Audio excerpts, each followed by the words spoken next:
Corría el rumor de que dormía en un ataúd, que tomaba su martini con ojos adentro, que en su casa tenía una guillotina y que constantemente le estaban llegando dedos cortados de fans por correo.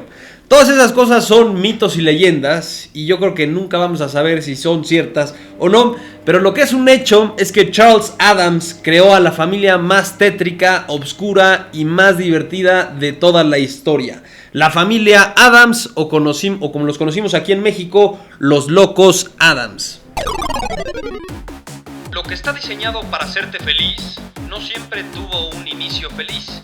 Yo soy Enrique y esto es Diseño Feliz. Las historias detrás del diseño de juguetes, caricaturas, cómics, videojuegos y todo lo que nos sigue haciendo felices. Hola, ¿cómo estás? Espero que estés teniendo un excelente día y yo estoy muy contento ya que si no nos sigues en Instagram, esta semana ya te compartimos cómo recibimos el prototipo del reloj de Reptar y del reloj de Garfield y la verdad quedaron muy padres. Estos relojes van a estar disponibles en diciembre en thislist.com. Pero no nos desviemos del tema, también estoy muy contento porque hoy te tengo una gran historia. La historia de cómo Charles Addams diseñó a la familia Addams y no te cuento más, vámonos al episodio del día de hoy. ¡Comenzamos! Pues Charles Samuel Addams, o Chas, como firmaba sus caricaturas porque decía que se veía mejor, nace en Nueva Jersey en 1912. Y la historia de Charles con el dibujo empieza desde el momento en que él puede agarrar una crayola. Y a diferencia de los otros niños, Charles tenía una enorme habilidad y bastante notoria por dibujar. Y ahora voy a tratar de pintarte más o menos un mapa visual de su casa y más o menos de su vecindario para que veas qué le quedaba cerca y para que conozcas un poco lo que hacía de niño, ¿no? Entonces digamos que estaba en su casa, salía de su casa y alrededor de unas 4 cuadras más o menos estaba ahí su colegio. Y en ese ínter, en esas 4 cuadras, había una casa que tiene una apariencia bastante tétrica y bastante parecida a lo que algún día se convertiría en la casa de los Addams. Y de ahí sale que esa es la casa de los Addams. Pero como en todo, hay varias casas muy parecidas en todo Estados Unidos y en el norte de Estados Unidos con una apariencia muy similar, y ya sabes que todo el mundo anda diciendo que esta es la casa donde se inspiró Charles y esta es, pero yo personalmente sí creo que esta es una de las casas o la casa con la que se inspiró, porque pues pasaba todos los días, todas las mañanas y todas las tardes por ahí durante pues, cerca de 8 años. Entonces yo creo que esa casa sí le marcó, o sea, sí, fue algo muy importante para él. Y yo creo que esa es la casa real de donde se inspiró los Addams. Pero pues nunca vamos a saber eso. Y también cerca de su casa tenía 2 lugares que se convirtieron en sus lugares favoritos y donde se la pasaba todo el tiempo o muchísimo tiempo, y era su lugar para irse a divertir. Uno era el panteón y el otro era una casa abandonada. En ambos se metía a escondidas y pasaba ahí muchísimo tiempo. De hecho dice o cuenta la leyenda que en esa casa abandonada logró dibujar ahí una calavera, que todavía hoy en día existe ese dibujo de esa calavera, y también varias veces lo sacó la policía de esa casa abandonada. Y del panteón pues se metía en las noches y le gustaba ahí estar en la noche viendo las tumbas, y se imaginaba mucho cómo estaban esas personas o los muertitos ahí enterrados en esas tumbas, ¿no? Y de niño era pues bastante popular, ¿no? Tenía muchos amigos y tenía muy buenos amigos. De hecho, muchos de sus amigos se la pasaban en su casa y ahí jugaban y ahí se divertían.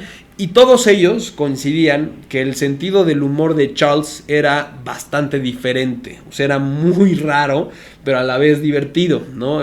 Se la pasaban bien con él. Y más o menos alrededor de sus 14 años ve por primera vez la revista de The New Yorker, y le encanta, le fascina esta revista y le llamó muchísimo la atención, sobre todo los dibujos, las caricaturas y las ilustraciones. Y desde ese entonces, desde sus 14, te digo más o menos 14 o 15 años, ahí dijo que algún día iba a trabajar en esa revista, en el New Yorker.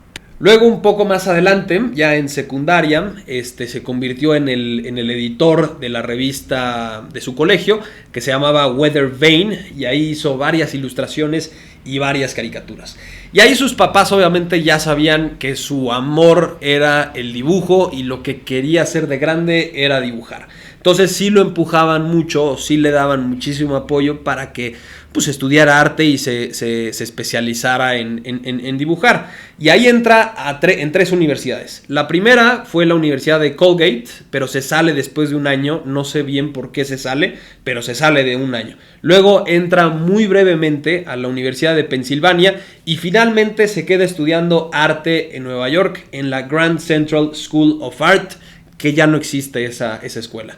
Y ahí fue, digamos que el lugar ideal, o un lugar increíble para que Charles pudiera aprender a dibujar, ya que esta universidad se encontraba en el 6º piso de esa estación de tren, que es una estación de tren, pues una de las más bonitas, de las más icónicas de Nueva York, y donde salen varias películas, y es una estación pues con una arquitectura impresionante, ¿no? Entonces Charles pues se salía de las clases y se ponía a dibujar la estación, y también empezaba a dibujar a las personas, y es ahí donde empieza a dibujar las personas como monstruos. Y cuando digo monstruos no me refiero a que los dibujara como hombres lobos, con garras, con dientes, colmillos, y como muy terroríficos, sino más bien los dibujaba como un poco zombies, ¿no? O sea, como pálidos, con ojeras, encorvados, así como con muy pocas ganas de vivir. Y en algunas entrevistas dice que esos eran los verdaderos monstruos, ¿no? No esos monstruos que todo el mundo conoce como Drácula y el hombre lobo, sí, no, que las personas que vivían pues una miseria o una esclavitud en su día a día y traían una cara bastante triste y bastante pálida y con pocas ganas de vivir, más o menos. Y en la carrera, sus papás y también varios compañeros lo incitan y lo empujan a mandar uno de sus dibujos al New Yorker. No sé si había un concurso de dibujos o... No, creo que no había ningún concurso de dibujos, nada más le decían, pues fue tu sueño o es tu sueño trabajar ahí, pues empieza a mandar dibujos a partir de ahorita, ¿no? Quizás no te lo publiquen, pero quizás empiezas a conocer. Y hace un dibujo, que era un dibujo de un limpiaparabrisas, y para sorpresa de todos, el New Yorker no solo lo publicó el 6 de febrero de 1932, sino que el editor le escribió de regreso y le dijo, por favor, mándanos más dibujos como este. Por este dibujo le pagaron $7.50.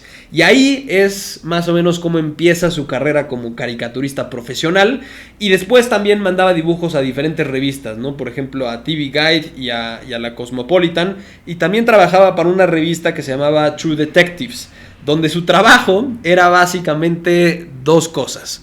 Por una parte, le pedían retocar fotos o imágenes para que se vieran más sangrientas, ¿no? O sea, para que la sangre resaltara más y brillara más y se vieran como más escalofriantes. Y por otra parte, también le pedían que pues, le bajara el tono a diferentes imágenes y que no se vieran tan sádicas porque pues asustarían al lector. Entonces ahí en True Detective se estaba jugando como que un poco a hacerle más sádico y a bajarle el tono de la revista, ¿no? Entonces hasta ahorita empieza a trabajar o trabajaba principalmente como freelance, donde hacía dibujos y se los mandaba a todas estas revistas y a estas les pagaban. Y hablando específicamente del New Yorker, porque era la revista pues, más grande, más popular, la que mejor le pagaba y la que empujaría su carrera, ahí hacía de vez en cuando una caricatura, pero muy de vez en cuando.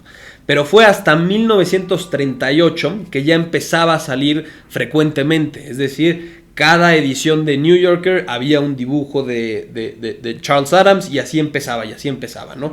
Y el 6 de agosto de 1938 publica la primera caricatura con lo que sería la familia Addams. En esta caricatura se ve a una mujer delgada, alta, de pelo largo y oscuro, y a su lado una persona también alta, vestida como un mayordomo, como bastante fuerte, bastante ancho, y arriba se ven las escaleras y se ve como una bruja, más o menos una bruja viejita, se ve asomándose de estas escaleras. La casa se ve bastante sucia, llena de telarañas, llena de polvo.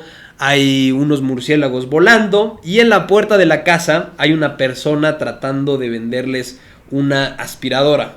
Y digamos que esta fue la primera aparición de Morticia, obviamente la mamá Addams, el mayordomo Lurch y la abuela Addams, aunque no tuvieron nombres hasta muchos años después. Ya te vas a enterar cuándo le pone nombre, pero el 6 de agosto de 1938 sale por primera vez estos personajes y empezaba a dibujar más y más y más o empezó a crear, digamos, a una familia pues obscura y medio tétrica, ¿no? Pero esta es la primera vez que sale Morticia y donde empieza la historia de la familia Addams. Y a los lectores les encantó esta caricatura o esta familia, entonces, como ya te dije, empezaba a dibujar más y más y más veces a esta familia, pero no solo dibujaba a la familia, sino también dibujaba caricaturas que no tenían nada que ver con esta familia, sino con temas pues políticos, sociales y uno que otro chiste pues sin mucho sentido, ¿no? Es más, voy a hacer un paréntesis aquí rapidísimo. Para el New Yorker hizo 1300 caricaturas, ¿no? Desde 1932 que mandó su primer dibujo hasta 1988, que fue cuando se muere. Y de esas 1300 caricaturas, únicamente salían estos personajes, o salían la familia Addams en 150 caricaturas. Es decir, menos del 2% de todas las caricaturas que hizo del New Yorker eran sobre estos personajes oscuros y tétricos que después se llamaría la familia Addams. Pero ya luego te voy a decir por qué o cuál fue la razón por la cual no hizo tantas caricaturas de los Addams para el New Yorker. Entonces vamos a cerrar paréntesis y hasta ahorita entonces dibujaba como freelance, ¿no? Mandaba sus dibujos para diferentes revistas. Su principal proveedor, digamos, o su principal cliente era el New Yorker, ¿no? Y donde le pagaba por caricaturas. Pero en 1940 hizo un dibujo donde sale una persona subiendo una montaña de nieve con esquís y hay otra persona esquiando, ya se va para abajo, pero hace la ilusión de que esta persona pasó por en medio de un árbol, ¿no? Porque la marca de los esquís va así bajando, haz de cuenta, se atraviesa un árbol en medio y se ve como los dos esquís se abren y este cuate que va esquiando para abajo sigue, ¿no? Este dibujo lo hizo muy popular. Tanto así que por una parte ese dibujo lo usaban para exámenes psicológicos ahí en todo Estados Unidos y también el New Yorker ya le ofrece trabajo de tiempo completo como caricaturista y le dice: ya deja de freelance, te queremos aquí y queremos que nada más trabajes con nosotros y ya no le hagas más trabajos a nadie más, ¿no? Entonces ya se va de trabajar de tiempo completo. Obviamente empieza a hacer muchísimas más ilustraciones para el New Yorker y las caricaturas de estos personajes se empiezan a volver muy populares y los lectores le escribían al New Yorker donde le pedían más y más y más caricaturas de estos personajes. Y le pedían muchísimos de estos personajes, o los lectores pedían mucho estas caricaturas, aunque todavía no tenían nombre, ningún personaje tenía nombre, y la serie tampoco tenía, la serie de caricaturas de estos personajes no tenía un nombre. O sea, le escribían: oye, quiero ver más a la bruja esta, quiero ver más al mayordomo que parecía Frankenstein, etcétera, etcétera, ¿no? Entonces se vuelve bastante popular. Y cambiando un poco de tema, para salirnos un poco de de su vida profesional y entrar a su vida personal o su vida amorosa, a Charles le encantaba el matrimonio. Tanto así que se casó 3 veces con 3 mujeres diferentes. Su primer matrimonio fue en 1942 con una mujer llamada Barbara, que curiosamente era alta, delgada, con el pelo largo y el pelo oscuro. Muy parecida, muy parecida al dibujo de la mujer que llevaba haciendo hace 4 años y que eventualmente todo el mundo la conocería como Morticia. Y en 1954 se casa por segunda vez con otra mujer llamada también Barbara y otra vez con un gran parecido con Morticia. Entonces digamos que ahí Charles tiene un tipo de mujer que le gusta y es las mujeres delgadas, altas, con el pelo largo, medio pálidas y parecidas a Morticia. Pero en su segundo matrimonio, con la segunda Barbara, digámoslo así, Charles pues ya era un caricaturista bastante exitoso, ¿no? Por lo que la segunda esposa, logra que le dé un porcentaje muy grande de los derechos de sus caricaturas cuando se divorcian. Y el tercer matrimonio y último matrimonio fue en 1980 con una mujer que se llama Marlene, que le decían T, que esta mujer la había conocido hace mucho tiempo atrás, la había conocido a inicios de los 40, se caían bien, creo que fueron novios, pero nunca se casaron, ¿no? Hasta 1980. Y al igual que Charles, a esta Marlene o T le apasionaba muchísimo los mismos temas, pues de terror, de la muerte, de monstruos, fantasmas, etcétera, etcétera, etcétera. Tanto así que su boda en 1980 fue en un cementerio de mascotas. Entonces se puede decir que más o menos eran el uno para el otro. Con las otras dos esposas, con las Barbaras, no sé si también compartía mucho de sus gustos, pero aquí con T fue, digamos, que la última esposa y tenían o compartían bastantes gustos de ambos. Pero bueno, entonces estos personajes oscuros y sin nombre ya eran tan populares que a principios de los 60s la cadena de televisión ABC se acercó con Charles y le dijo: te quiero comprar los derechos de estos personajes y vamos a hacer una serie contigo, ¿no? Y él obviamente en su contrato, en el contrato de Charles venía que tenía que ponerle nombre a todos los personajes, ponerle nombre a la serie y desarrollar las personalidades y rasgos de estos personajes para empezar a escribir guiones. Entonces Charles estuvo involucrado en la serie desde un inicio y siguió involucrado desde un inicio.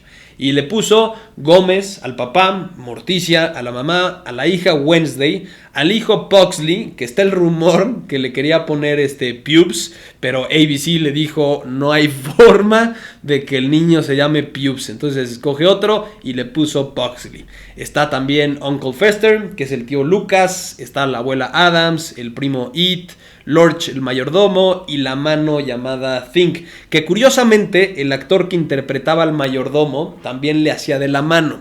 Entonces cuando aparecían los dos, ambos personajes, pues sí cambiaban la mano. Entonces ahí, si buscas ahí en YouTube una escena donde salgan ambos personajes, pues sí ves a la mano diferente a como era normalmente cuando no sale Lorch el mayordomo en la misma escena. Pero bueno, entonces la serie se estrenó en 1964 y a pesar de que acabó en 1966 fue un exitazazazazazo. O sea, sacaron muchísimos productos de la familia Adams, vinieron muchos más proyectos, hicieron muchísimas otras cosas que también, pues Charles obviamente se convirtió en una persona muy rica y bastante popular ahí en Hollywood y en toda la farándula de Estados Unidos y también luego eventualmente del mundo. Y curiosamente también en ese mismo año se estrenó la serie de The Monsters para CBS, una familia de monstruos muy similar a la de Adams, y se estrenó casi al mismo tiempo, por lo que no creo que se hayan copiado de una de otra, porque ambas producciones ya estaban haciéndose y pues salieron casi al mismo tiempo. Entonces no le hubiera dado tiempo de una u otra de llegarle el rumor y de empezar a copiar. Quizás la CBS se inspiró en las caricaturas de Charles y decidieron hacer una serie con el mismo tema. Quién sabe, ¿no? Nunca vamos a saber. La serie de Monsters también fue bastante exitosa, pero pues obviamente los Adams fueron más exitosos a la larga, ¿no? Y en ese mismo año, también en 1964, Charles publica su primer libro, que le puso Drawn and Quarter, que fue una recopilación de todos los dibujos que llevaba hasta esa fecha, y después empezó a sacar varios otros libros. Creo que en total son 13 o 14 libros con sus caricaturas, o sea, recopilaciones de sus caricaturas. Charles hizo varias ilustraciones para varios otros libros y de otros autores, ¿no? Pero de él, de recopilación de sus dibujos, creo que son 13 libros.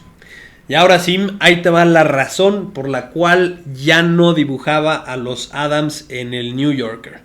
El editor en esa época, que se llamaba William Shawn, el editor del New Yorker, decía que la revista de New Yorker era una revista pues, de cultura y temas más artísticos, y no podía poner lo mismo, o no podía poner temas pues populares que todas las personas en Estados Unidos podían ver en televisión, sino que tenía que cuidar un poco el contenido y tener algo exclusivo.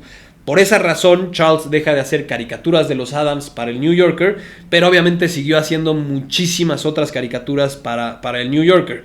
Y, pues obviamente por su cuenta, seguía haciendo caricaturas de los Addams en sus libros, por ejemplo. Y finalmente, el 29 de septiembre de 1988, a Charles le da un infarto en su coche afuera del edificio donde vivía en Nueva York. Llegó una ambulancia, lo llevaron al hospital, pero 2 horas después, lamentablemente, fallece. Tenía 76 años y aunque sí pudo ver y disfrutar de la popularidad de su creación y el éxito de los Addams, pues realmente no pudo ver cómo explotó en los 90s, que fue donde ahora sí todo el mundo conoció a esta familia con pues, películas, series animadas, musicales y un sinfín de cosas relacionadas con la familia Addams. Pero bueno, eso fue un breve resumen de la historia de Charles Addams, uno de los caricaturistas más exitosos y con una creación que es todo un ícono en la cultura pop. Yo soy Enrique y esto fue Diseño Feliz por Disliz. Nos escuchamos la próxima semana con otro episodio. Muchísimas gracias, que tengas un excelente día.